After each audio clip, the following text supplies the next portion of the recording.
നമസ്കാരം.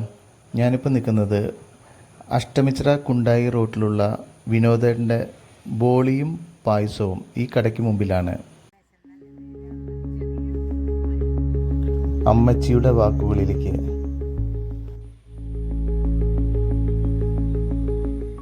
കൃത്രിമങ്ങളൊന്നും ചേർക്കില്ല, കെമിക്കൽ ചേർക്കണില്ല. അച്ചാറിലായാലും പായസത്തിലായാലും ഒക്കെ ഞങ്ങൾ സ്വയം ഉണ്ടാക്കി വെക്കുന്ന സാധനങ്ങളാണ്. പാലും പഞ്ചസാരയും അടയിട്ട് വറ്റിച്ച് മണിക്കൂറുകളോളം വറ്റിച്ച് ഉണ്ടാക്കുന്ന പായസമാണ്. ഇത് ഞങ്ങൾ ശരിക്കും തുടങ്ങിയിട്ട് 8-9 കൊല്ലമായി. പക്ഷെ ഇത്രയ്ക്ക് വിപുലമായത് ഇപ്പോഴാണ് മാത്രം. മരുമകനാണ് തുടങ്ങിയത്. അപ്പോൾ കൊറോണ പിടിച്ച സമയത്ത് തുടങ്ങിയതാണ്.